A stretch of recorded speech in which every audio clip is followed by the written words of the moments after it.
Welcome to Vision Pros, the show all about spatial computing, visionOS, and getting work done on the Apple Vision Pro. I'm Tim Chen, host of the show.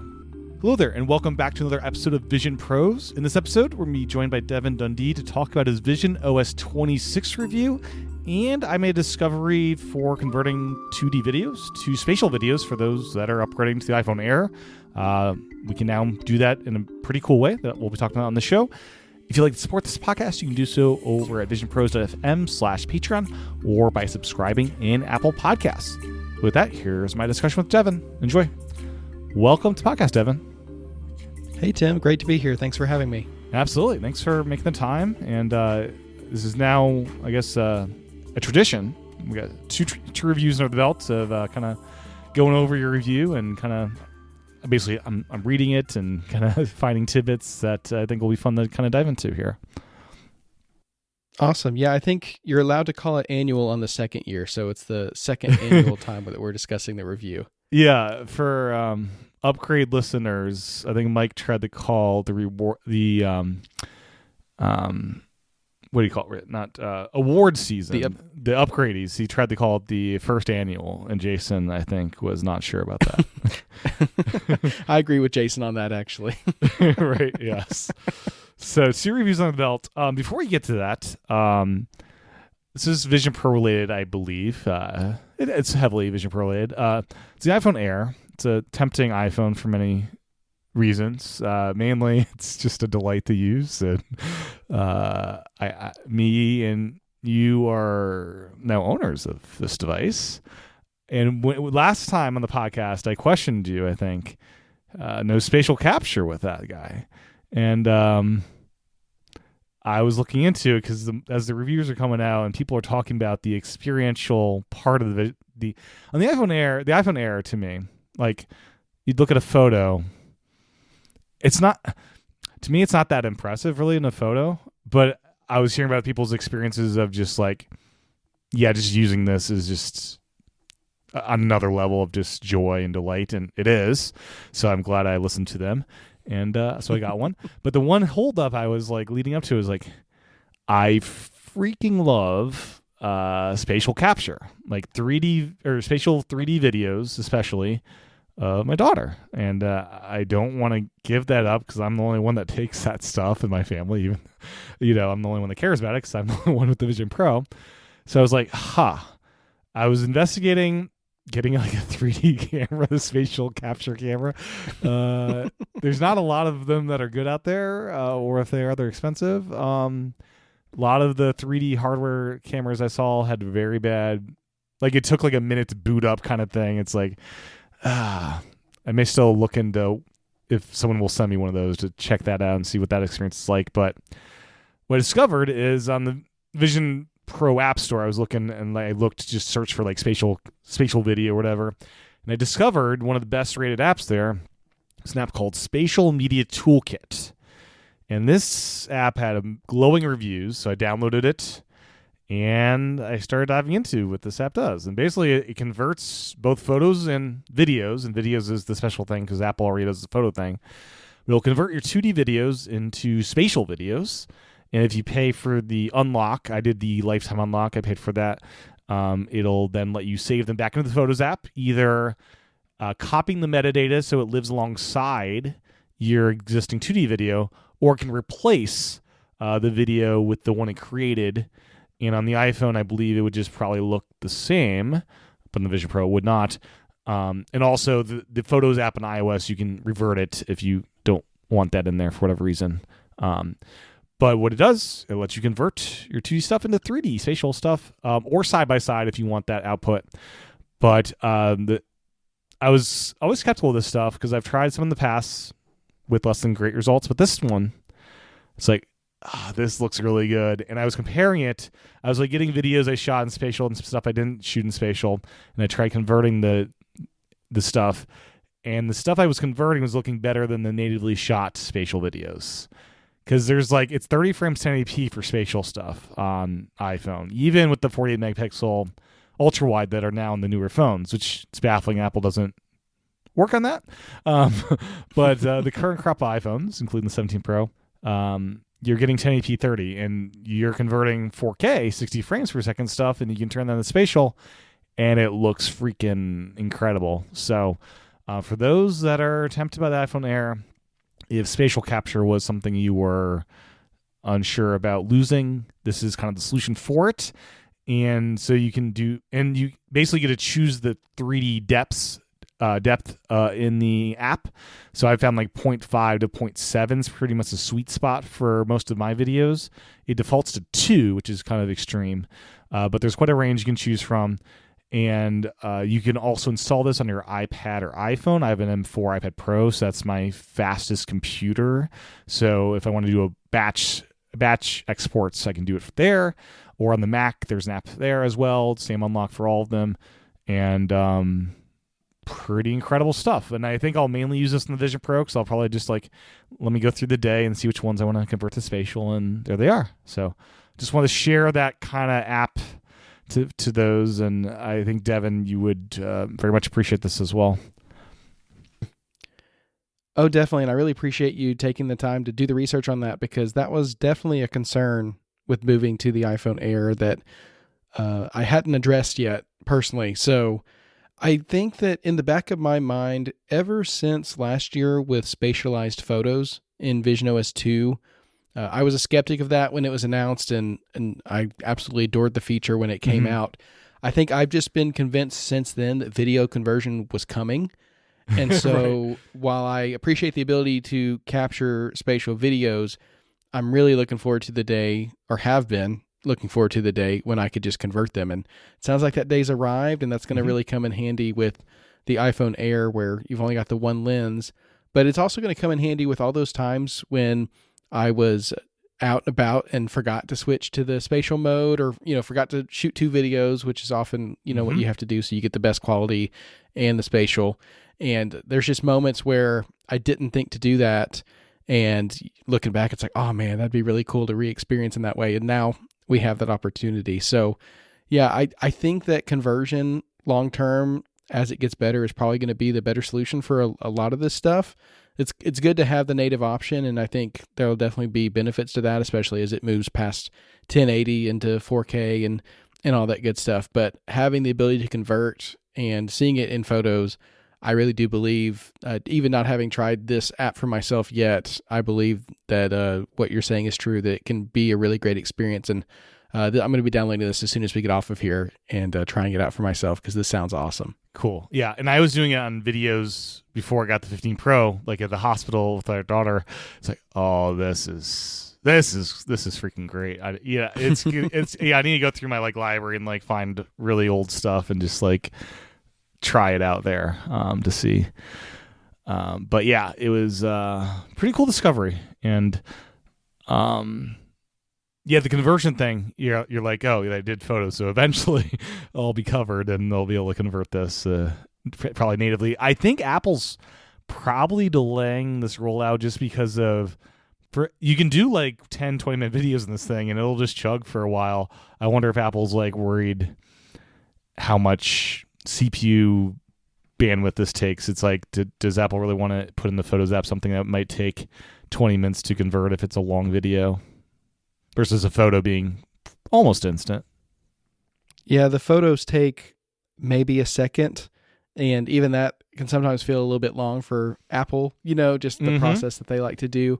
So I could definitely see that being something they have to work around, or it could even be when the M4 or M5 Vision Pro eventually comes out, it could be something they introduce with that, and maybe they introduce it as a feature of the new processor.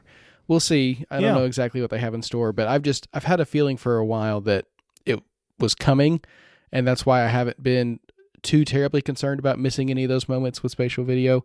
But yeah, I can't wait to try this out. And I loved checking out my wedding photos in spatialized versions. So I think that having the opportunity to do some of those videos that obviously were taken way before any of this was even a concept, I think that would be great. So yeah, this is a cool idea. And if you're a Vision Pro user who's been thinking about the Air, but that's been holding you back, now you at least have a backup plan and something that'll work for you in the meantime until, it probably won't be too long before we'll be able to capture spatial video on the Air-like device eventually. You know, they'll get the camera small enough they can add 2 and 3 and LiDAR and all that good stuff. We'll get there.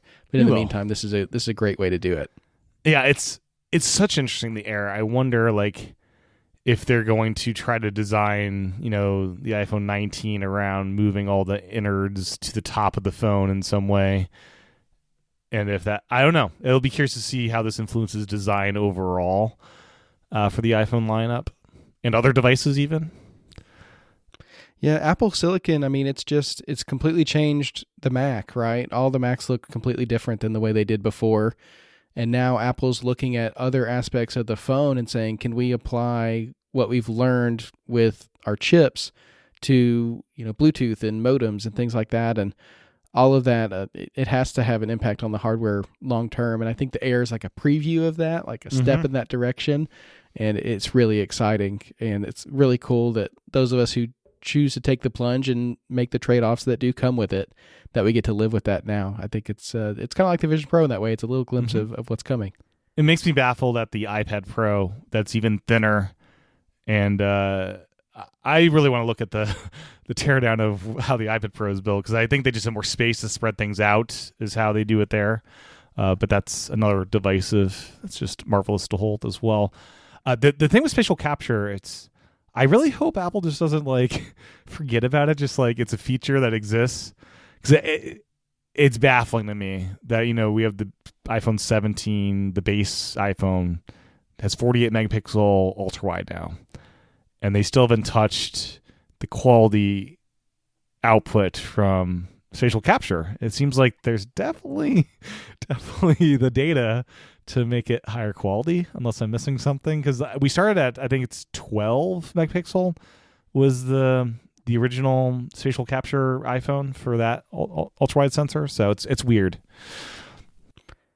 Yeah, it is. And I don't know if it's a computing thing or maybe it's just, like you said, one of those things that's on the back burner right now that they'll eventually get to. I know they've been pushing so hard with immersive video, getting the Cine Ursa camera out from Blackmagic into more people's hands and partnering up. And so I know there's a lot of attention on that format, and maybe the spatial hasn't been getting quite as much attention. But yeah, I'd like to see, using the hardware that's out now, if they could bump that quality up a little bit and the frame rate and get it more on par where when you're watching the videos on your other devices, it feels like it's the same experience as your other videos. Because that's where most people are watching most of their videos most of the time, especially if you're in a family and you're sharing videos.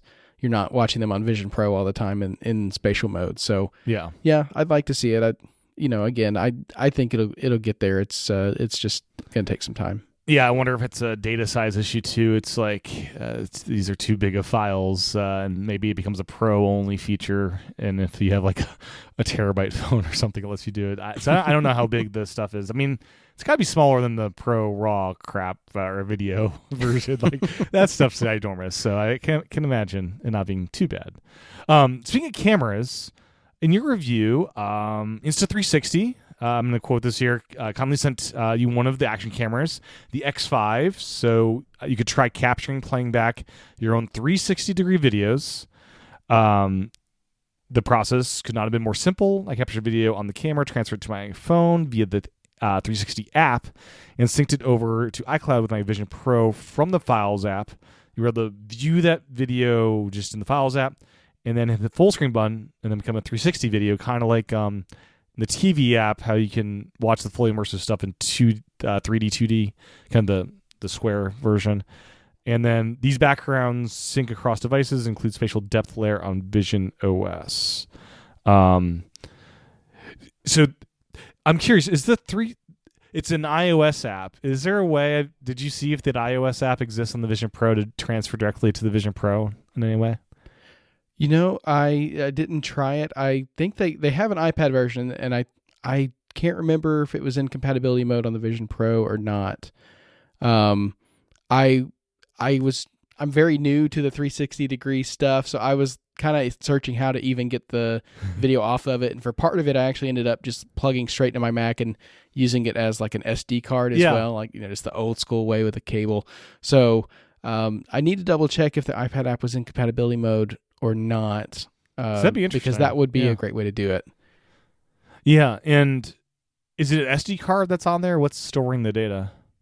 Yeah, it's a little micro SD card that you put in the camera, and then if you plug the camera into a computer that has the USB mode, then you can just see it as an external storage device and just drag it right off. Nice. And then however you get it to the Vision Pro, though, it does have to go through a quick conversion process just to make it fully compatible with visionOS. Apple has their own protocol, their own profile that they're using that these vendors are adopting to standardize the 360-degree, 180-degree, and wide field of view video and reduce distortion. And there's been a lot of work into all that behind the scenes, which is why we're seeing it with visionOS 26. But anyway, you get it into the Files app and you click it the first time and it'll say, it's going to convert, and it's instant.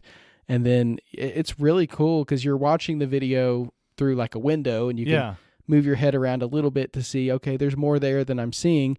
But then you hit that full screen, and then boom, you're just in it. I was just standing in my backyard looking around, and it was really cool. And this is, I think it's more for extreme sports kind of things, travel, stuff like that. But honestly, capturing home videos in this seems like it could be something that would be a lot of fun too. You talk about spatial video with 3D, which is awesome, but being able to like step back fully into a moment and just look around and see what was behind you and above you and below you. I mean, the capturing side of it's a little more complicated because you have to carry a separate camera, and they have the tripods and things like that. And because you'd want a tripod for this, right? I can't imagine holding this would be a good experience viewing that back, right? You'd want it stationary. From my understanding, I think you want some distance from yourself when you're filming it. So they have like selfie sticks that you can use, and they do some kind of magic in the software to remove the selfie stick from the video when you look back at it, so you're not seeing that. But I used it the first time I tried it. Again, I'm very new at this, and I don't do like snowboarding or anything like that. That would be super exciting to see that way. But I just had it on a little handle that wasn't extended, so I was just holding it out at arm's length. And when I played it back, looking forward was very cool, but looking backwards at me, like I felt like I was way too close. Yeah, like I was this giant presence in the video. So yeah, I think you kind of want some distance there. And they sell the tools to do that. But I've seen people who use them for like travel vlog kind of things where they're holding out like a selfie stick, walking around, talking to the camera, and you can see everything around you. So that kind of thing would be very cool. I think I just have to get over the social stigma of carrying around a selfie stick, which, it's just not really my style necessarily. But I think for this kind of format, it could be worth it in certain circumstances, vacations and stuff like that, to have that to play back. Yeah, I can imagine setting up a tripod at like a birthday party just in the corner and just letting it run kind of thing. Would be interesting. Oh, yeah. Yeah, just kind of relive it from or like a fly on the wall kind of perspective. Christmas morning, it's in the corner of the room or something. Oh, yeah. Yeah, I would love that. And it does have a thread on the bottom of it to be put on a traditional tripod as well. So nice. I've seen some people do like music videos in that style too, where the band's all around. Oh, yeah. And you can look at different angles. And I know that the team over at The Incomparable have done D&D games that way, where they're sitting around a table and they put the camera in the middle too. So yeah, there's lots of ways that you can use it, and having it so easy to play back in visionOS, where you don't need any kind of third-party app or anything. It's just right there in the Files app. It's really, really cool. It wasn't in the Photos app, which I thought was interesting. And so if you put this video in the Photos app, it doesn't know what to do with it? It just plays it super wide, same way it would on another, on your iPhone or whatever. It thinks it's like a panoramic kind of video. And so I'm not sure, maybe that's like a compatibility thing with having to play it back on other devices. Like maybe down the line they could add a viewer in the Photos app on the iPhone where you could like flick around kind of like you do on YouTube and see it that way. But right now it's just playing it back super wide. But if you do it in the Files app, or if you find one on Safari embedded in a website, those are the two places where I saw it, where it really worked. And then third-party developers can also integrate that as well. Yeah, it sounds like third-party app is probably the goal for, if you're doing a lot of this, like have it live in there. Or if the Files app, I guess, but you're just eating up your iCloud storage, I'm sure. That's just big. We know all about that. We do. I've got the 6 terabyte plan, and I've eaten up 4 terabytes of it somehow. Oh man. So this is 2D 360. Is 3D 360 a thing? I was trying to find if that's even a thing, or is that not a part of this format that's being supported? I'm not aware of anything like that. I feel like I'm not sure. At that point, we're just talking about Apple. Exactly. We're talking about Apple's immersive video at that point, just the 180 kind of. That's as close as we get that, probably, right? The 180 3D stuff. Yeah, immersive video is 180 degrees. I feel like if you were trying to do 360, you'd have to have like 4 lenses and somehow lay them out the right way. Yeah. Make sure like they can't see each other. So I'm not aware of anything like that. It would be very cool because then you're just like in the world. I feel like you can kind of get lost in there at that point. It's like Second Life basically. Right. And that would be really cool. But what the X6 does anyway, but what the X5 does anyway is it's got just a lens on the front, a lens on the back. And that's how it's capturing it. So it's so it's got 2 ultra wide sensors, basically, right? Yep. Yeah, and you can actually disable one and just film in 180 degree. Or what you can do, this was actually something I tried and was really cool. And I think this would be another really great application for this kind of technology is you can just take a 180 degree still as a panorama and not have to worry about like walking with your iPhone across a scene. Yeah. And, holding your camera steady. It's just like one shot and it gets that full view. I did that with my house and that was pretty cool to play back and just see as a panoramic photo. And let's see. Do you see yourself using this do you have to send this back? Do you see yourself using this more and more as part of your regular kind of, I don't know, capturing?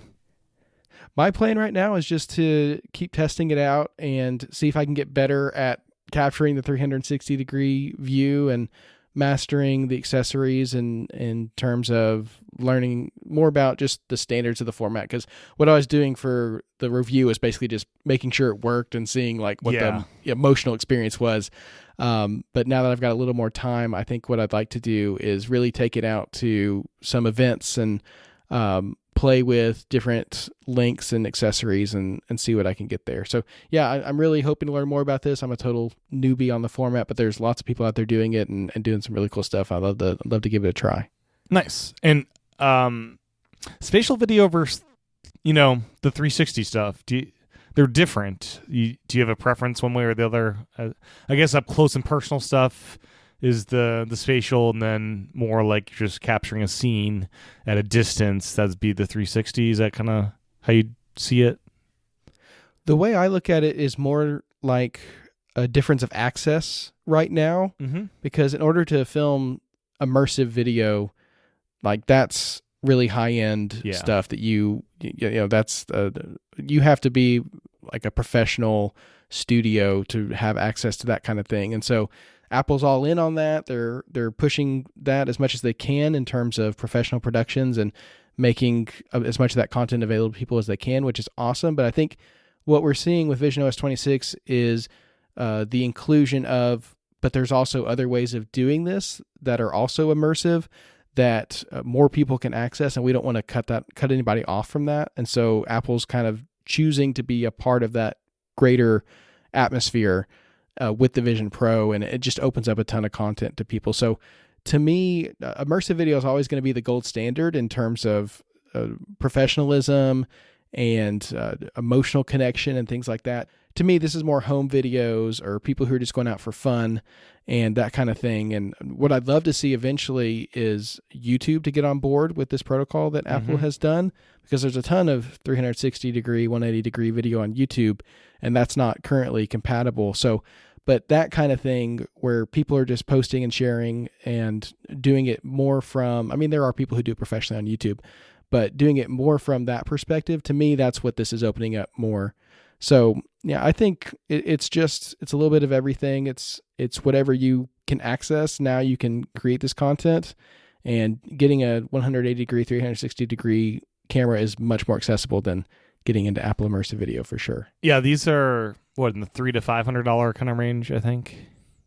Yeah, I think so. And Apple's working with a variety of providers. It's not just Insta360. There's GoPros in there. There's a couple others. So like it's a wide variety of brands and a lot of people already have cameras that can do this, and now it's just that content can now be played back in this way rather than, you can also cut this content to be played back on traditional screens and get the best angle, and they have AI that can try to pan the shots and, all that stuff too. Yeah. But now, like, you can literally just take the raw thing and play it back and experience the full thing as well. That's cool. Yeah, it'd be nice if YouTube just made a first-party app for the Vision Pro. How about that? That'd be nice. Imagine that. Yeah. Did you watch the new MotoGP fully immersive video documentary yet? I did. Yeah, I actually got to cover it for MacStories. It was very cool to see, and that it was actually a part of the first wave of third-party immersive videos coming out. Oh, so that was third-party. I didn't read all about it yet. Yeah, it's from Canal Plus, which is a French broadcast and streaming company. Apple brought them in as one of the first partners on these cameras because they've had a good working relationship before, and is helping promote the video and distributing it through the Apple TV app outside of France. So if you're in France, you have to be a Canal Plus subscriber. Otherwise, you can watch it in the Apple TV app. But yeah, it's really cool, and they've announced a bunch of other stuff. They're working with CNN, the BBC. They're working with, there's a K-pop group that they're working with. So lots of different immersive videos coming from outside of just the ones that Apple's making. I think that's really cool. But the MotoGP was great because to me, it was our first glimpse at those Ursa Cine cameras and what they can do. And to me, it just felt like watching an immersive video that we're used to from Apple. So I think the quality is really there. And having those cameras in the hands of so many other creators is just awesome. Because this is a lower cost camera that can, we can get more content because of the cost of the cameras. Well, I mean, up to this point, no one really had access to the Apple Immersive Video spec. Like, Apple had some kind of in-house camera that we saw pop up at different places. It's like a black box with just the two lenses popping out. This is the first commercially available product that can film Apple Immersive Video. And so this is the solution for people outside of Apple to do it. And there's actually been a little bit of like hints that maybe Apple is using these as well. They popped up at the Apple store that Tim Cook was visiting for the iPhone 17 launch. Someone spotted one, and it's not totally clear, was that Apple? Was it somebody else who was using it? But I don't know. We could see something there. But anyway, yeah, so this camera, it seems like it's going to be the standard bearer going forward and what people are going to be using. And from what we saw from the MotoGP documentary, I think it's going to be able to hold up. Yeah, I appreciated that this was 30 minutes long. Apple's first-party content, you're lucky to hit 15 minutes maybe. So it was a nice, TV episode length, 30-minute style content. I also really enjoyed, I have not tried subtitles before in fully immersive. Is this the standard way of doing it? But basically when they're speaking French and they want you to know what they're saying, the subtitles appear wherever you're looking and they follow your eyes. And I thought that was just brilliant. Do you know, is this the standard? Like if I turn subtitles on in just any of the other videos, fully immersive, would it do that as well? Yeah, I believe that was actually introduced with visionOS 2 last year. That was one of the enhancements to immersive video, was having it follow you rather than just being centered on the center of the screen so that you can look around and see and also read.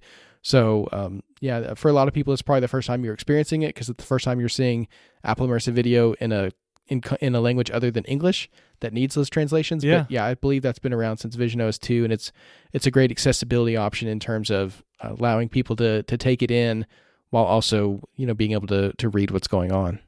Yeah.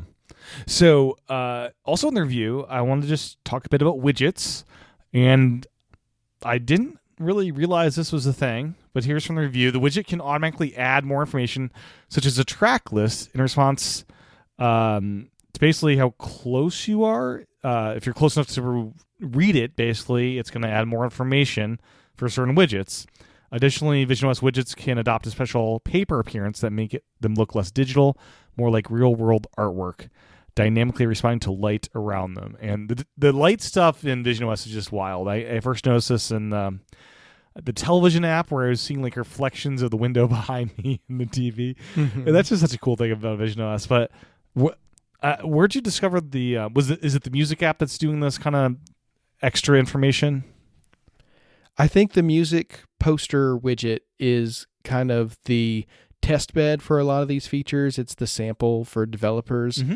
and I haven't seen any third-party ones yet. So the only one I've really had a chance to test is the music one. But what it does basically is you place the widget on the wall. You have to lock a widget to a vertical surface. And then when you're within a couple of meters of that wall, then it will actually change what it's showing you.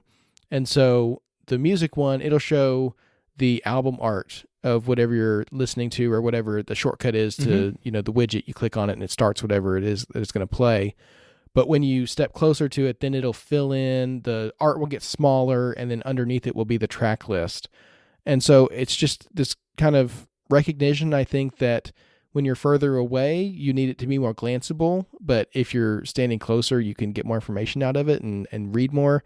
And that's not really a concept we've had with widgets, or I guess even really Windows and visionOS so far, is that dynamic response to how close you are to it. But I think it's a cool idea with something that's permanently affixed to a room.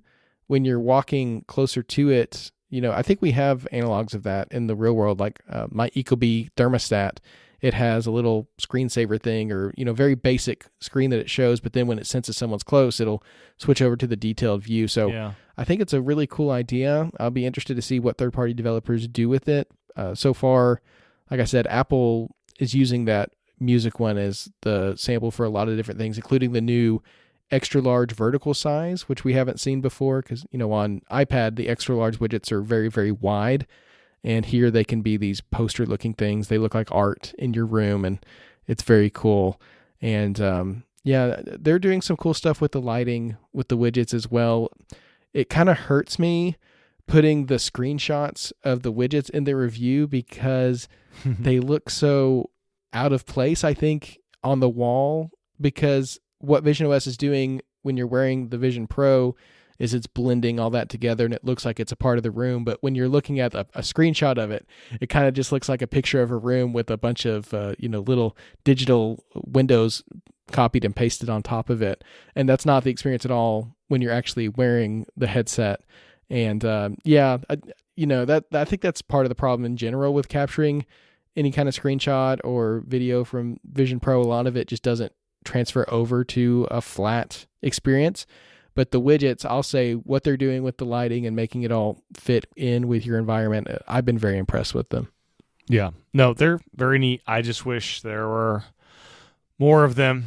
I'm very sad Widget Smith is not updated yet. I'm sure they had a busy summer with iOS 26 stuff, but oh man, it's an app all about widgets. They're there on launch day for visionOS 1, and it's like, oh, we'll get the Widget Smith update with all their widgets for visionOS 26, and nothing yet. So it's kind of slow rolling for the App Store. I do really appreciate the way that you can do iPad widgets too, though, because I rely on a bunch of iPad apps on my Vision Pro, and the ability to have those even throughout the testing process, they were just there from day one, which is pretty awesome. And so it's great that developers can kind of carry over their work from other platforms and use that as the starting point. And even with iPad compatible apps, you can still do more with the widgets in visionOS. At least Apple is with the news widgets. It's doing things that you can't do on iPad, even though the news app is just carried over from the iPad. So interesting. Yeah, I think this is definitely the first step for widgets, and there's more to come because these are still very similar to, what we see on other platforms. It's not taking a huge step into the third dimension. It's kind of taking what we're used to on iPad and making it blend in with the real world. And I think there's a lot more that can be done there in the future, but I'm really happy with this first step, and I've already littered them all over my workspaces, and I can't imagine not having them now when I'm in my Vision Pro. It's like, how did I get by without all this stuff before? Because it's just so nice. Yeah. I just wish dark mode widgets were like little, I'm in the dark. I wish that worked in the pitch black. I understand why they don't. It's a very complicated problem. Yeah, it adds another layer to the frustration when I put my Vision Pro on when the room is lit, and so all my widgets are there. When the lights go out, they stay as long as you don't accidentally trigger the low light warning, and then it's like, oh man, I lost my widgets. Yep. But But yeah, it really, once you get used to having them in Vision Pro, it just feels like so natural to have them there. Things like checking the clock, checking my day planner, having just a nice rotating photo frame of my family, stuff like that. It really is just so nice. And it's one of those things too, where visionOS has started to invade my perception of the real world, because I just think there's a clock there in my office now, and it's not a clock, it's a widget. So if I'm not wearing my Vision Pro, it's not there. Yeah. The TV app got some nice features. We're still missing iTunes extras. The folks at Apple, please enable that. I'd love access to that, so I don't have to boot up movies anywhere and hope the movie's in there for me to look at the extras, because that's the way I do it right now. But we have vertical posters instead of the widescreen tiles from before. And the big thing, which as you remember, I was complaining about this thing where I want to know, the runtime of the movie I'm about to pop into. If I'm looking for a 90-minute movie, let me just see that in the library, and now you can. Underneath every movie is the runtime, and you're able to look at that really quickly and easily. I just want next year for there to be, I'm asking Apple a lot, but let's have a filter. Let me filter out, 100 minutes or less. Let me see all those movies, and they could do some pretty cool stuff with filtering, like director filtering, or I think that could be a whole thing where you can filter out your library of. I'm over 1,000 movies now, so let's start add some filters here. Yeah, it's interesting, the concept of bringing that metadata layer into the library, because of course all that information's there, and you open the movie and it's all there, but surfacing it in different ways and being able to use it as like a little addendum to the poster is really interesting. With TV shows, I think it tells you the number of episodes that you have in your library. And in the last OS, if you downloaded the movie, it would do this behavior, but only if you downloaded it, it would show you this. Oh, okay. So I'm so glad it's everywhere. So nice. Yeah. Yeah, I think it's a cool idea, but the ability to maybe customize that to show if you want director, or if you want, release year or whatever. I think playing with that poster layout, I think there's a lot they could do there in terms of adding metadata.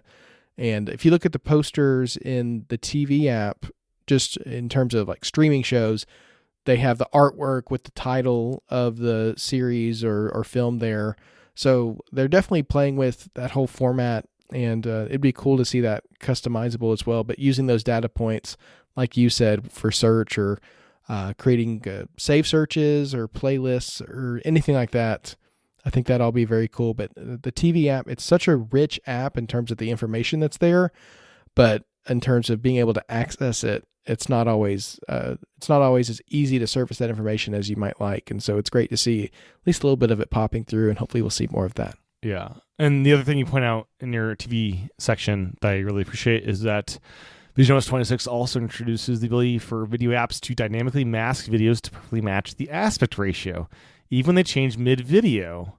And you point out a technology I haven't yet seen in action, but think will make for some epic viewing experiences. This is the thing. In the TV app, they recently, so Tron Legacy got updated for free. My 2012 purchase or whatever got updated for free to 4K. And incredible. Looks amazing in the Vision Pro. And this is a really cool thing where this isn't always the case, but in this case, the IMAX aspect ratio is included for the scenes that were shot in IMAX for Tron Legacy. So even better. But that means we got black bars for the stuff that's not in IMAX. And it's such a shame that Apple hasn't figured out how to implement this with stuff in their own store. Mission Impossible, the latest Mission Impossible movie, same thing as black bars because it's showing IMAX aspect ratio stuff as well. So I love when they show IMAX aspect ratios, but I love it if Apple could figure out a way to strip those black bars. I don't know how hard of a problem this is.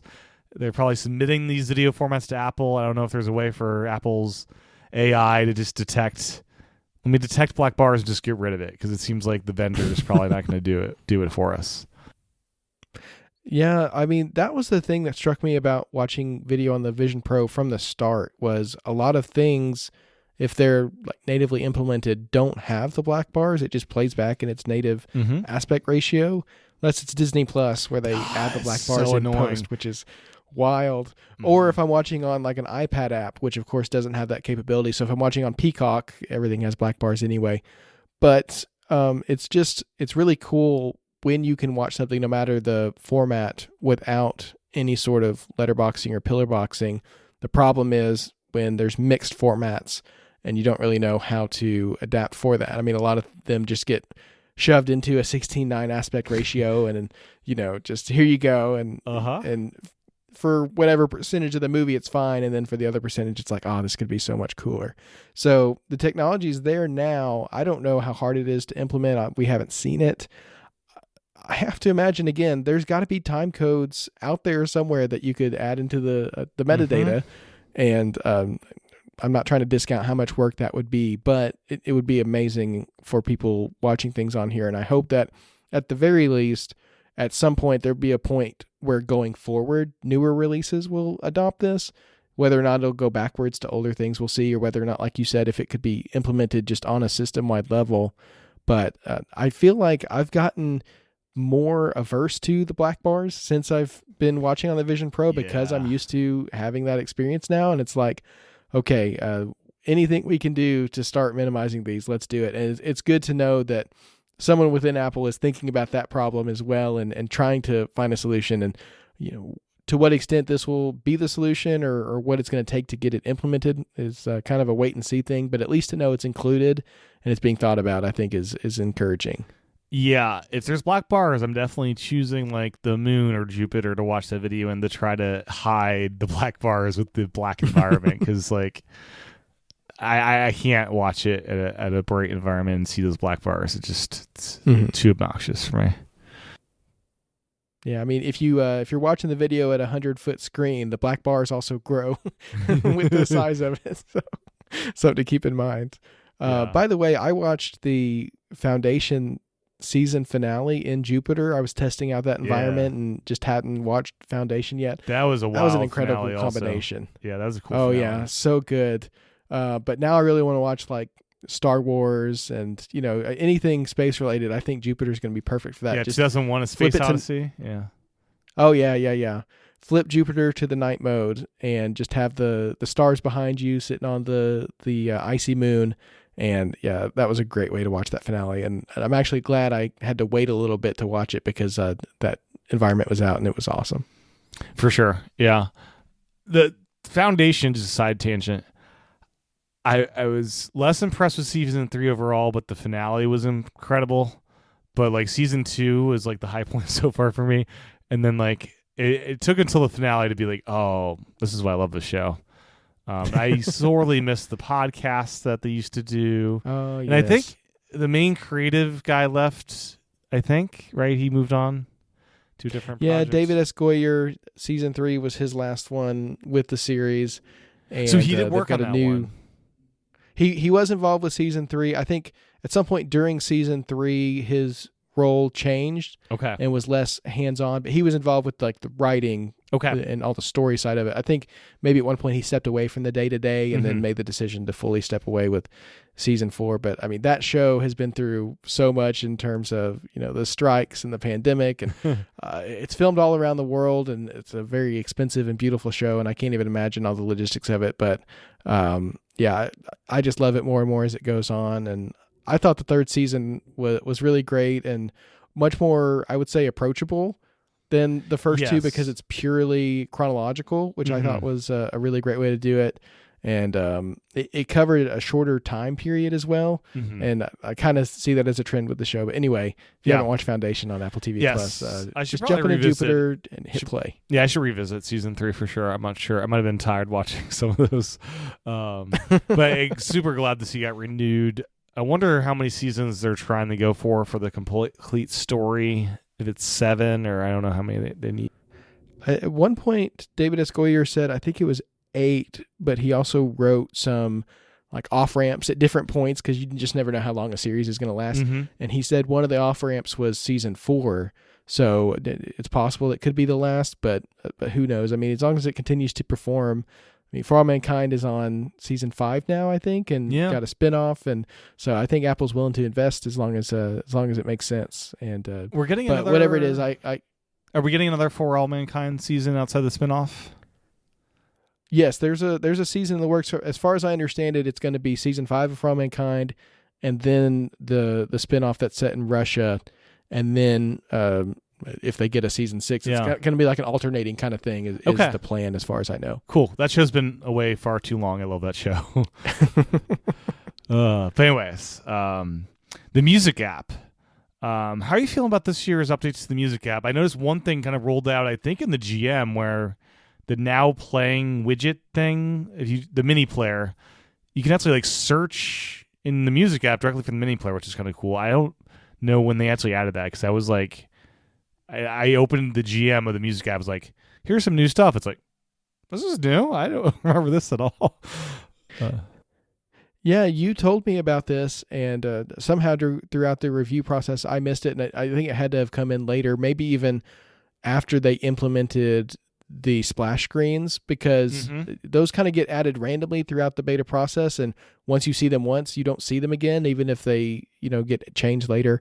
And so, yeah, maybe that's why I missed it. I'm not totally sure, but it is a very cool feature where you've got the mini player, and if you want to play something else, you can just search for it and play it straight from there without having to expand back to the full music view. I love that mini player. It's always felt like a widget to me. Totally. And, the way that you can just kind of tuck it away on a wall and have it there and have the album artwork for what you're listening to until you want to make changes. I think that's really great. The music app also gets the auto mix feature, which was across the board from Apple this year. I've had mixed results with this, and I actually ended up turning it off most of the time because it just it kind of got in the way of a couple of songs that I was listening to that I just felt like, I just don't want to leave this on all the time. I turn it on from time to time when I'm listening to something that I feel like is going to work, but when you're really crossing genres or listening to things that are shorter, it can sometimes get a little mixed up. I had it running when I was listening to some children's stuff with my son. Some rappy, just completely garbled some of that stuff. Yeah. The song was like 2 minutes long, and the first 30 seconds and the last 30 seconds got auto mixed, and I was like, well, that's not what we're going for. Is this feature enabled in like an album playback? Is this possible to enable, or do they just turn it off if you're playing like an entire album? I think it's just a toggle that like you manually toggle it on or off. Okay. Completely universally. It's kind of mixed in with the shuffle button and the replay button, or the repeat button there. It's in with that mix of things. And so to me, I haven't noticed it changing itself based on what I'm playing. It's just, if I turn it on, it's on. If I turn it off, it's off. Because it seems idiotic to have this enabled for an album that the artist like did. Here's where this song ends. We're going right into this song. This is my presentation of the album. It seems like the worst case scenario for that. Well, and there are some smarts built into it where like there are some transitions where it won't change anything. Okay. And I feel like if it feels like there's a purposeful thing there, it won't mess with it. Okay. And also if it feels like there's just no way I can match these two songs, I'm just going to let them fade into one another, if they're way too wildly different. So to me, it works best when you're listening to like themed playlists where songs are not from the same artist, but it's at least somewhat in the same realm of each other, where you can make those transitions. And I've heard some transitions that were very cool. And there was one song I was listening to that it began with like this crowd clapping to the beat, and then it ended with the crowd clapping to the beat. And I didn't realize, but I had the song on repeat, and I had listened to it like 2 or 3 times before I realized what was happening, because the transition was so smooth I didn't even notice the song ending. So it is impressive. It's just, to me, I'm going to use it sparingly and in the right context and not all the time. Yeah. And then there's the translation of lyrics, which is cool. I need to test that in some like J-pop or something to see what they're actually saying or something. Yeah, and that I think is just like a service-wide thing. I don't think it's dependent on anything on device. I think that's just a new thing they've added to Apple Music for any device that can do Apple Music. It's not tied to Apple Intelligence or anything like that. Yeah. And it's in that way, it's also tied to if the provider includes those. So it's not for any song like the live translation It's an Apple stuff Music feature in too. phone It's calls. not stuff that you put up with iTunes. Well, I guess iTunes Match includes that stuff, but yeah, most people are Apple Music anyways these days versus their iTunes Match libraries. Right. And it's like more accessible in a way that it doesn't require newer hardware, but it's also less accessible in that it can't just take any song and do it. It has to be specific songs. Is there anything But I mean, it's missing? a pretty wide array. Yeah. Is there anything missing that you can think of from the iOS music app that's not in the Vision Pro version?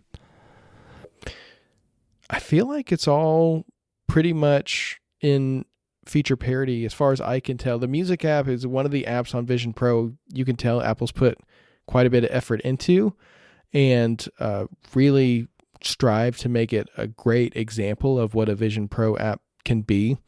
And so yeah, I feel like I feel like everything that I'm familiar with in the iOS app is there. Of course, Like on Mac, playlist you can add, creation, is that a part of the Vision Pro? I haven't tried that stuff.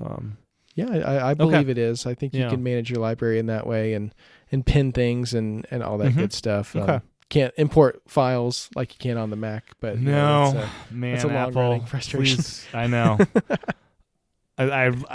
I see. I would love if you could just on the iPad, especially, hook up a CD drive to it to rip your own Ooh, yeah. CDs. That'd be great one day.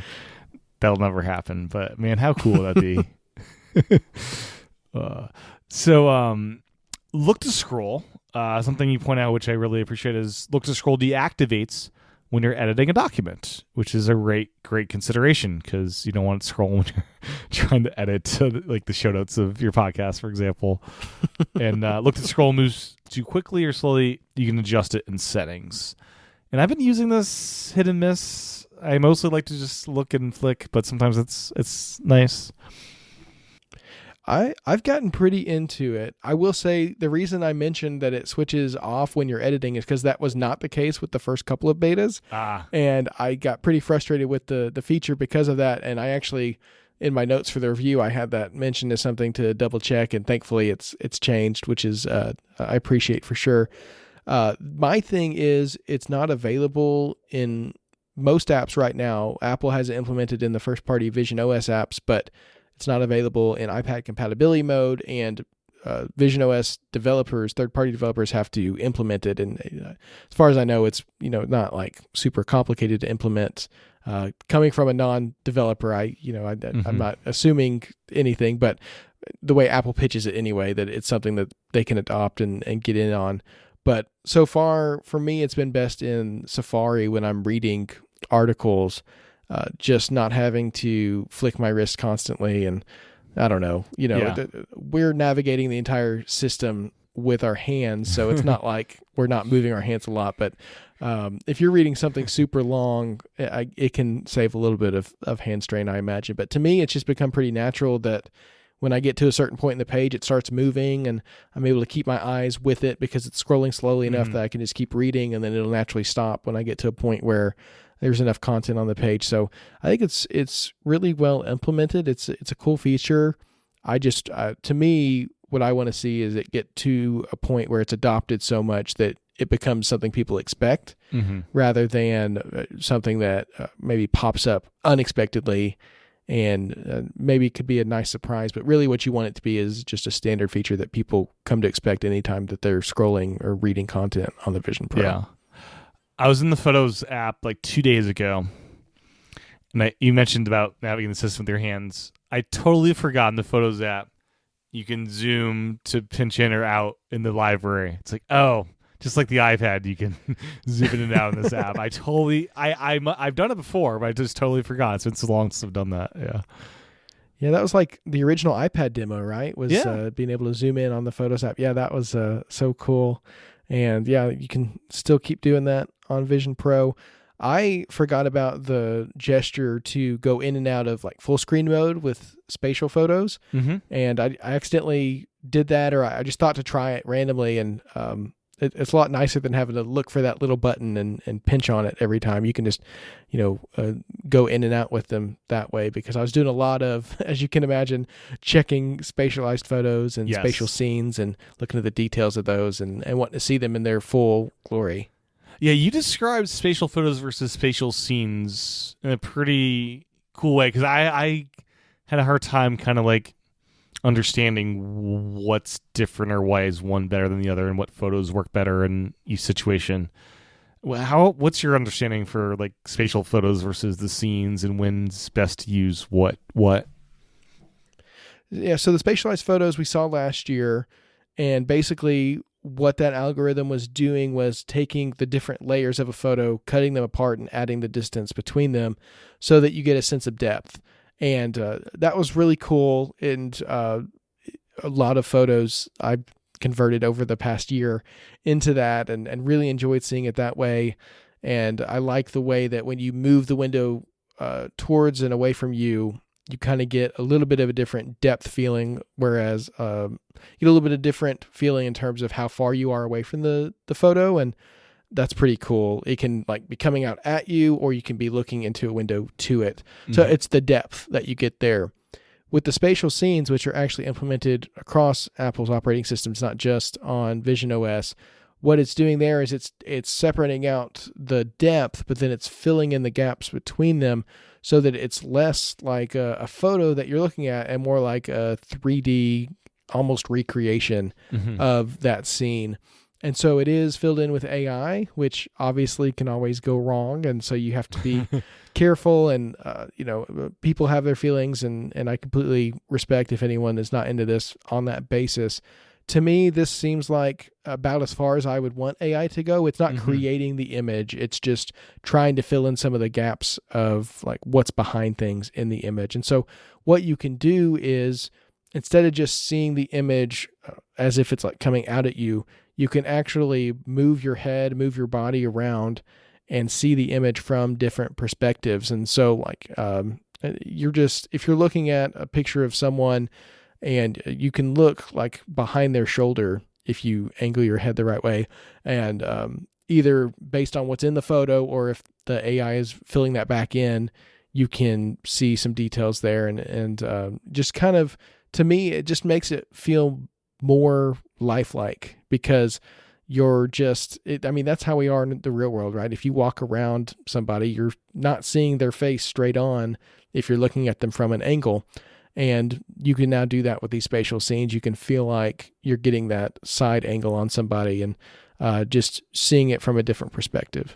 Are you doing that just sitting in the chair and moving your head, or like will you stand up and walk and like get close and like look around stuff? Does that work? Or you can do it standing up to a limited degree. If you get too close or too far out of range, then it's going to fade away, because visionOS has those protections in place. And, it's kind of an immersive thing when you have it in full screen. And I'll also say that I think the viewing angles on spatial scenes are less horizontally than spatialized photos. So like when you move your head, you can get out of the frame more quickly, and it kind of blanks out. Whereas with spatialized photos, you can move a little bit more. So it's not like a 360 degree walk around, like recreating a crime scene kind of thing. But, you can do it standing up, or you can do it sitting down, and either way you can kind of get slightly different angles on things. And, it also works very well on iOS and iPadOS for lock screens. I don't know if you've seen these new photo lock screens with the spatial scenes, but when you turn your phone, rather than moving your head, it's actually taking the motion of the phone and using that to change the perspective. And it looks really, really cool. I was actually a little bit jealous of when Federico published his iOS review. His spatial scene demo worked better than mine, because it doesn't rely on the 3D effects that you can't communicate when you're recording the Vision Pro. So if you do watch the video on my review, you can see that there is slightly different information as you're moving around. It's a photo of my son and my dog, and they're standing in front of like this brick wall, and you can see parts of the wall or parts of the yard around them that you wouldn't be able to see if you were looking at it dead on.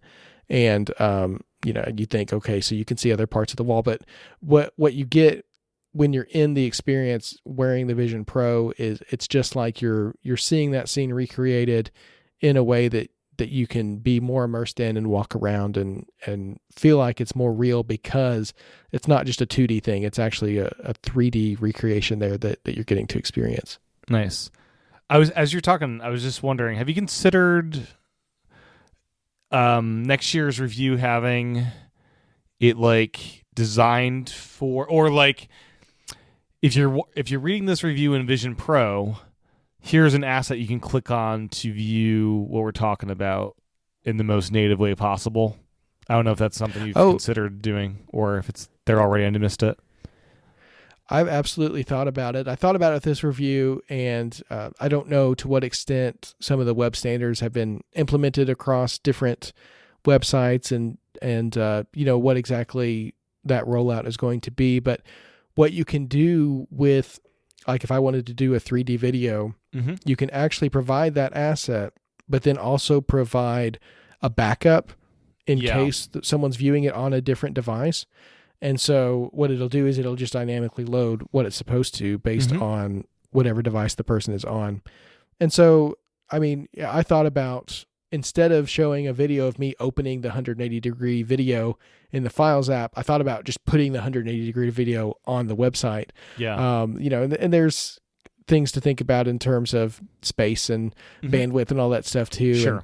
And, but yeah, I've definitely thought about doing like a visionOS version of it to be read on the device itself. And you can do that, but it's not, there's nothing extra there right now, but the standard is set in a way that you could provide a great experience for people reading it on either device and take full advantage of it there's for what their platform could do. And there's the immersive Safari mode, which I personally, I never find a use for this, because like if I'm reading Safari, I'm probably going to want to be listening to music, and I believe it cuts the music off. I open immersive Safari. And then the other thing is, I'm often laying in bed. This immersive Safari forces you to be sitting up like you're in the TV app in the theater where you need to sit up too. And those are just like no-goes for a lot of use cases for what I want to be looking at Safari.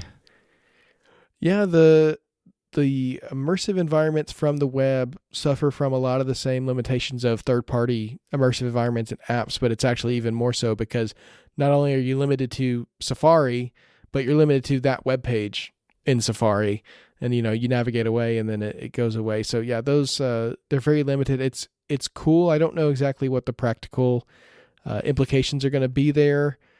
To me, what I hope is that they're building towards a world where web developers can lend their environments to the system, at least temporarily, so that you can live in whatever environment you want to as you're working and work being in other apps as well. But as it stands now, they are very much limited. And I haven't found a way to access the Severance one from the WWDC video. Yeah. I don't know, the bar at the top, when you watch that video, it just says example.site. So like it's not something you can even like try to trace back and revisit. So I've seen a couple sites that implement them. It's cool as a concept. I think the thing that's going to make it most useful though is when they can be more persistent. And it works on any site that would support the reader mode in a very just boring way. And I kind of hate that we don't have reader mode anymore, because I actually used reader mode quite a bit. Yeah, this is the new reader mode. And so the spatial browsing, it's interesting. I don't know if you tried, so you can start on a web page that supports it and then navigate to a page that doesn't, and it just becomes a window, but it's still in that blurred colored environment. Yeah, I've not tried that. Yeah. And so it's interesting. Again, it's not something I leave on all the time. I treat it like reader view in terms of if I'm on a page where I feel like I could take advantage of it, I'll turn it on and scroll, and you get your spatial scenes as you scroll of the photos, which can be really great for a lot of pictures. And, that conversion can go wrong sometimes. And when it happens on the web and you're reading an article, it's just there. And you just kind of have to live with it. There's no way to revert it back, which is interesting. But it's a cool way to read. Again, I think what they're doing here is setting the stage for a future where there's more devices that are running visionOS and more varied devices. Mm-hmm. And so I think what Apple's trying to do is create the standards now and get people adopting them so that when that time comes, there's more for people to take in. There's content and the web's ready for it. And even things like, if you're shopping online and you go to a page where they've got a 3D model of that product, you can do that on your phone and flip it around and whatever, but it's so much cooler if you could just yank it out of the web page, have it on your desk and turn it around and look at it. And so they're doing a lot of like stage setting is what I think. And so I would not be surprised at all if spatial browsing looked different in the future than it does now. It's really optimized now for reading or video watching. And I think that the idea of what browsing in a spatial environment could look very different from now. But this is like the first step away from just, a flat window like on Mac OS or any other OS. And so it's cool to see them try new things, but I wouldn't be surprised if it looked different in the future. But right now, I think what it's best for is if you're on a website that supports reader mode and you're reading a longer article, it's great for that. You in combination with look to scroll, then you're in just a very focused reading mode. Or if you're watching like YouTube, that's a pretty cool experience too, because it's not integrating with an immersive environment. It's kind of creating its own environment based on the video. And I think that's actually a fun way to watch videos.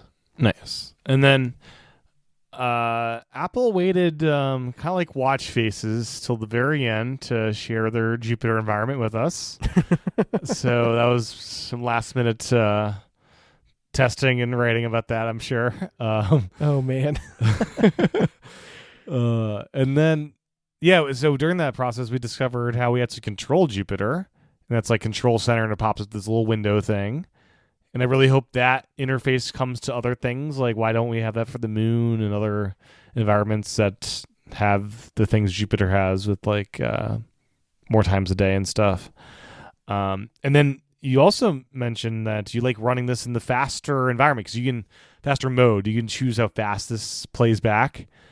And I tried this, and it's like, so that's like kind of nice. You kind of mentioned, it's kind of like an animated wallpaper running. And I'm thinking of like, there's an Earth wallpaper for the Mac. I forget which application that was, but I used to run that all the time back in the early Intel days. And it's kind of it's kind of a fun thing. When you're doing videos in environments, this isn't even there though. It's like if you're like watching a movie and you hit select Jupyter Dark, it just stays as the steady one, right? I believe so. I like if you choose it as the environment, I think it's going to sit still. I think you can, if you're just playing it in a video window, it'll keep going. Like that's what I was doing with Foundation. I didn't have it expanded in that way. But gotcha.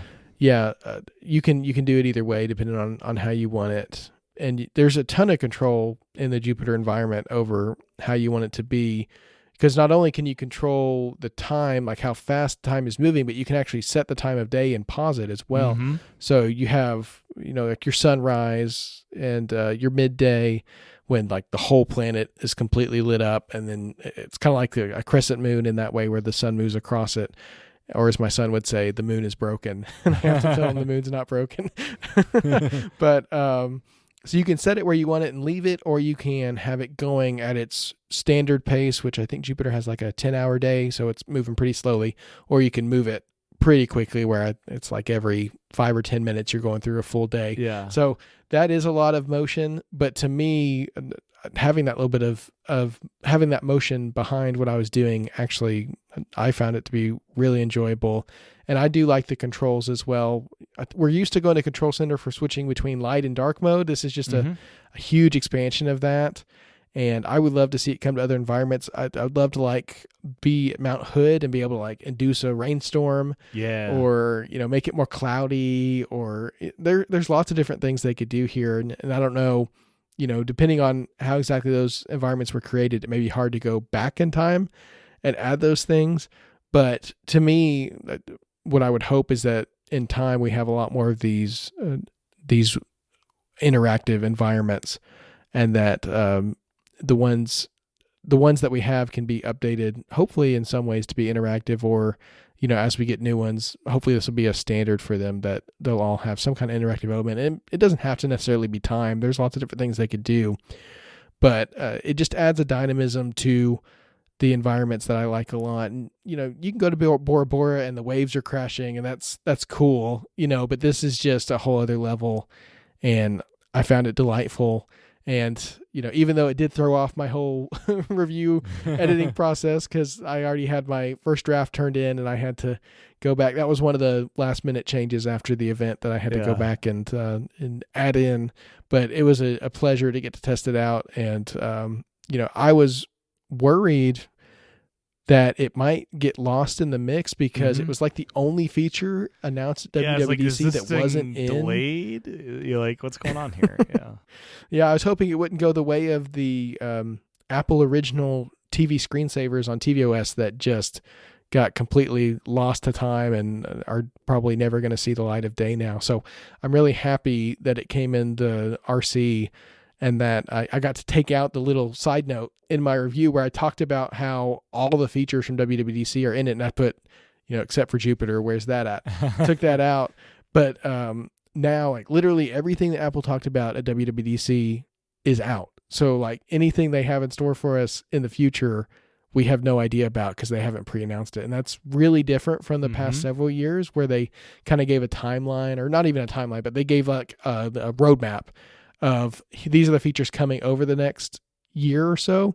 And now it's like, well, this is all we've got, and we'll see what we've got next. And especially with visionOS, a platform that's so young and has so much potential to change. And, we saw a huge change with visionOS 2 getting Apple Intelligence mid-cycle out of nowhere. So it's like, it's exciting to think about, what they have in store for us, and just imagining that the people behind the scenes, they have tons of secrets they're working on that we have no idea about. It's super cool. Yeah, I'm curious to see, what the mid-year updates will be like this time, because we don't know. And the control center thing, so we removed one of the morning light or something to fit Jupiter in there.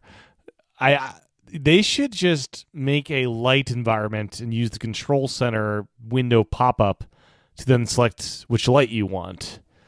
But maybe they're just, having these filler ones until they fill all those out with real environments. And at that point, maybe they add a light environment where they get a pick. I don't know.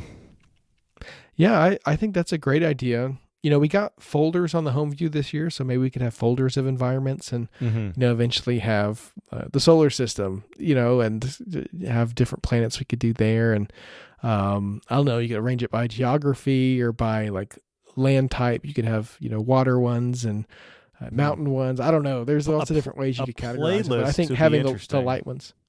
Imagine, sorry, what was that? Imagine setting up a playlist of environments. I'm working, I want to cycle through these 5, let it go through its full cycle of, 1 or 2 times, whatever it is, and move on to the next one. That'd be interesting. Yeah. Yeah, that would be cool.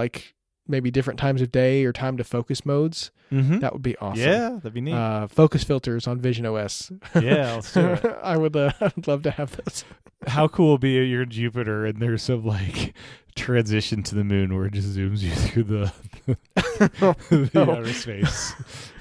Oh, talk about motion sickness. Right? It seems like, I wonder if they'll add more space-based environments because they seem to be hits. I love both the moon and Jupiter. They're great. Yeah, same here. So the developer strap got some new abilities, as you point out in your review.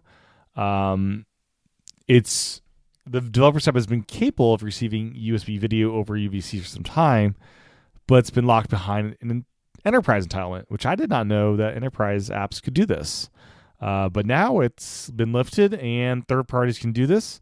And Portal, I share with you, has added this, and that's in the review as well as I did not know about this app. UVC SEE allows this as well. This is an app dedicated towards this feature, it sounds like. Yeah, it was built custom for UVC on the Vision Pro, and people had on Reddit like a couple of test apps. This was the first one I saw that was really meant to be commercial, and it's great. I mean, it's as simple as you might expect on any other platform. You plug in your capture card, you plug in your source, you open up the app that's capable of displaying it, and it's there. Yeah. It really is that simple. And I was using it as the external monitor for my iPad, which was pretty cool. I plugged in my iPad expecting it to be mirroring, and it was an external monitor, which is even better. So it was really cool. Oh, so instead of mirroring, it turns into a 16:9 fake external monitor? Yeah. Yeah. So I still That's have nice. my iPad screen, but then you've got all that extra space. So I didn't actually do any review writing that way. Can you mirror your iPad through AirPlay while using UVC to have two iPads? I don't know. Oh, you man, need to test that's this. interesting. You need to test this. I'm curious. I now. need to. I would guess that AirPlay mirroring would turn off the external display support. It might. But I don't know that for sure. Yeah, I don't know. That's super curious though. That's a really interesting idea. Yeah, but I didn't actually do any review writing this year on my iPad like I did last year. Last year, the way I tested the iPad mirroring was by writing the review on my iPad in the mirrored mode.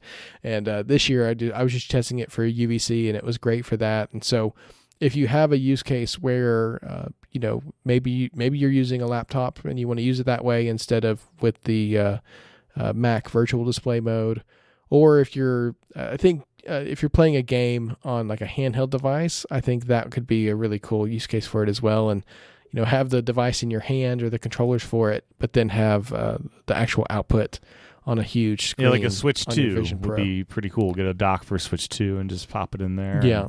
You need audio. Yeah. Audio does not come through with this for some reason. Apple figured that out. So like on the Switch, you need to have audio directly plugged into either the Switch itself or the Pro controller, I think, is a headphone jack now. So...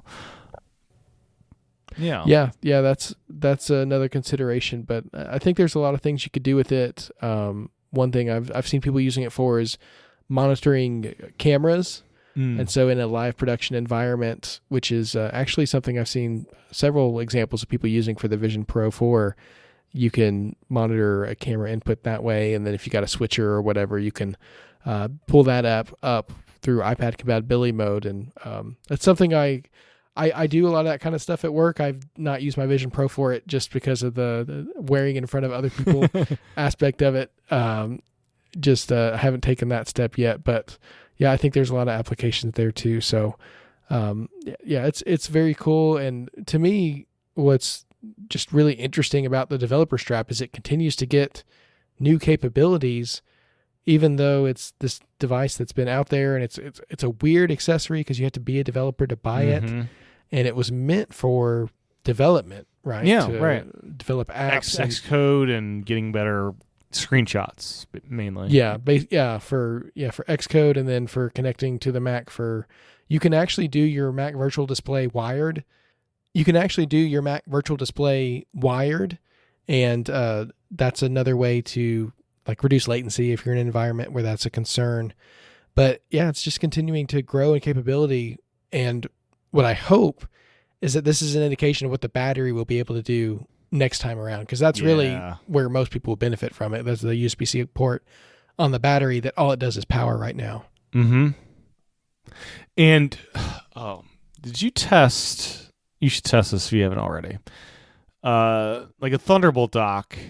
If you had Ethernet to the Thunderbolt dock and a capture card in the Thunderbolt dock, and you plugged the developer strap into it, would you get both Ethernet plus the UVC, or does it need to be direct connected to the developer strap? What I ran into when I was testing it was I tried Ethernet through the USB hub that I was using was actually a ultrafine display. Okay. And the Ethernet didn't carry through the hub. Okay. And so it ran through like just a standard adapter, but trying to go through a hub, I didn't have any luck with it. And so I don't know if that's like supposed to be a bandwidth thing where it can only handle one connection at a time, or maybe it was that particular hub. But at least in my experience, it needed to be a more direct connection than that. That's a shame. So it'd be so nice to have a Thunderbolt hub and just like anything the developer app supports, just to have it all work. Kind of like with the iPad. Like slowly over time, the iPad, when I hook up to Thunderbolt Hub, is getting more and more capable about what that hub lets it do. It'd be so nice if developer app would be that same way. Yeah, the iPad, pretty much anything it'll take at this point in some form. CD and drive. I did try no CD drives. Yet. a CD. Well, yeah, CD drive still. Or I guess it can do a Stream Deck at this point in a limited way. Yes, but, some you apps have to have the supporting apps that. that are compatible with it. But I did try plugging in just a USB stick, like to see if it would show up in the Files app, and that's still not there. So I don't know what exactly that limitation is, but it'd be handy for moving some files on and off. You know, there's still certain things where that's useful, and that capability is not enabled yet.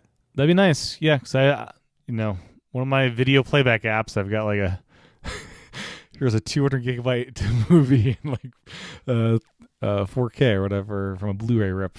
Not that big, but I'll have like 60 gigabyte files easily on there. And then the last thing I made note of in your review is about the multitasking. It's still more difficult than it needs to be, with no way to save groups for Windows for future use or quick access, frequently used apps without booking the home view. Notification system still needs an overhaul to make them more informative and actionable. And where are focus filters for visionOS? If there's one device that lends itself towards total focus, it's the Vision Pro in the Jupyter environment. It should be able to contextually limit interruptions on the device the same way I can on my phone, tablet, and laptop. And yeah, I really hope we get some improvements in that area next year. All that stuff sounds sorely needed.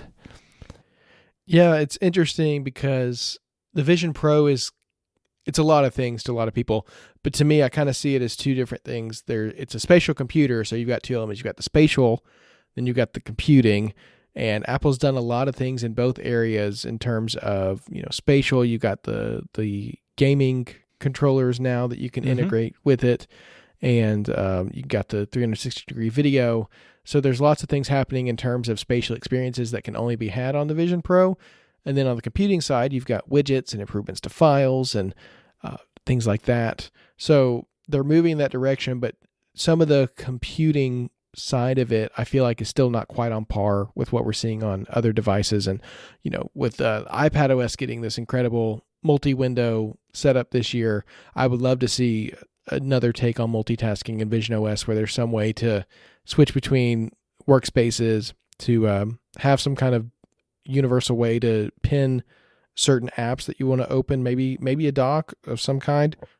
Apple seems to be discovering on the iPad that some of the things they've been doing on the Mac for a long time work really well. And so, I don't know, maybe some of those elements coming over could work. But I feel like visionOS is it's still very much figuring out a lot of things. And some of those computer sides of things I feel like are still in their infancy and still being worked out. And I have no doubt they'll figure it out. Another really nice change in visionOS 26 is the control center has finally been like consolidated into one view, and it looks incredible, and it's customizable, not in like a third party sense, but you can add and rearrange certain elements. And I think they completely nailed that. So I'm confident that they'll nail the other aspects of it too. It's just, it's just one of those things that's a work in progress in those areas. Yeah, it's so nice that search is top level now. That was such a pain in the butt, having to go 2 levels down in Control Center to pull up search. Yeah, and that middle layer, I just never fully understood what it was for. Like, and some of those icons, I just never parsed. My brain could just never figure out what they were for. And so having everything in that one control center and the motion to get to it, all of that, I think is very polished and nice now. And having the time and date and your focus and all those different things right there together, it all makes a lot of sense. And I think they did a great job. The other thing that I wrote about in the review that I really like to see is more visionOS native apps from Apple. And, we didn't see any of them cross that line this time around. Podcast was at the top of my list, but there's a bunch of them I'd love to see. And also see some of the apps that have come to the other platforms. The iPad got phone this year. The iPad and Mac got Journal this year. iPhone, iPad, and Mac got Games this year. And visionOS is over here like, hey, maybe I'd like some of those. Yeah. So, the phone's weird because you can pull up a dial pad in like the people section. It's weird. There's like sort of phone stuff in the Vision Pro, but it's not like fully there as a full app. Yeah. Oh, you can take phone calls from your phone now on the Vision Pro, which was a huge pain point for me before. Yeah. I'd be in my Vision Pro, my phone would start ringing. I'm like, okay, well, what do I do now? Because my AirPods are connected to my Vision Pro, so I can just I guess I can just take this call on speaker. But so that's really nice. And again, it's they're making steps, but I would like a full contacts app so I can edit contacts on there. Yes. Just little things like that are still works in progress. Feature parity with other operating systems I'd like to see, because the other ones are so in step now. I mean, you could almost just do one presentation about all the features coming to all of them and just do like tiny little sections about, okay, here's what's specific to macOS and iPadOS. But visionOS in some ways is still not quite up to parity with a lot of what's happening there. Yeah. And then finally, the accessories that were announced in June.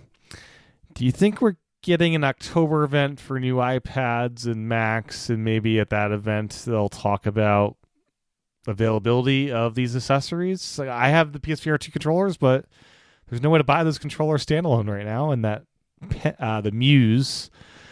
we have one app I've seen that supports PSVR 2 controllers. I don't think any apps support the Muse because I don't think anyone has that yet.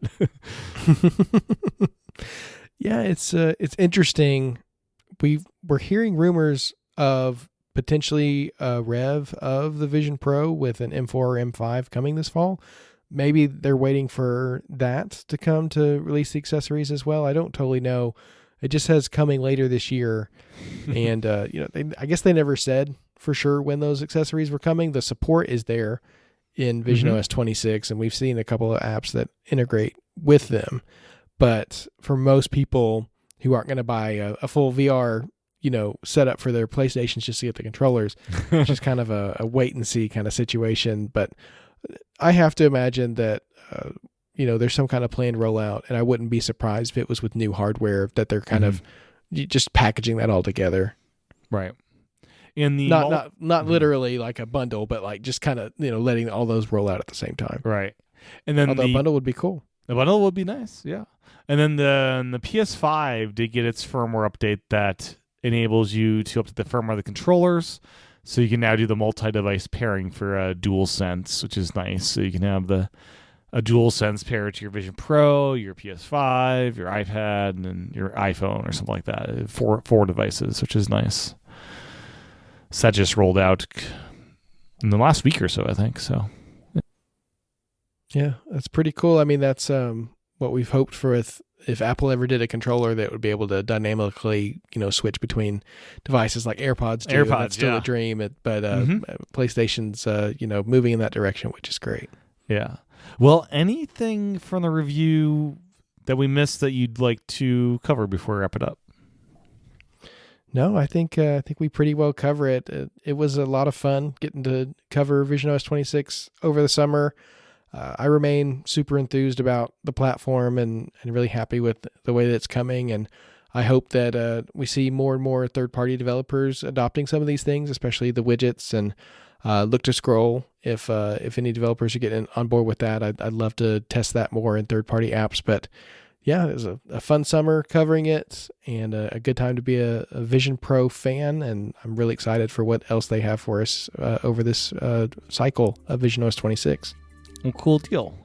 So make sure, if you have not yet already, head on over to MacStories.net and read Devon's visionOS 26 review there, and you can read last year's review as well if you're curious. Where should people follow you if you'd like to share any of that? Yeah, I write over at MacStories. I do more editing than writing, but I do some contributions in the writing side over there, MacStories and Club MacStories. And then my buddy Sigmund and I, we host a weekly podcast about Apple TV called Magic Rays of Light. centered on Apple TV, tvOS, Apple Originals, Apple Arcade, a lot of the services stuff that Apple is doing. And that's a lot of fun as well. So if you're interested in that world, you can check out Magic Rays of Light. We're there every Wednesday. Sounds good. Well, thank you, Devin. I really appreciate your time tonight. Thanks, Tim. It's been fun chatting with you. Well, that's my discussion with Devin, all about his review. Make sure to head on over to MacStories.net to read it. And if you'd like to support the podcast, you can do so over at visionpros.fm/Patreon or by subscribing in Apple Podcasts. With that, I'll talk with everyone again real soon.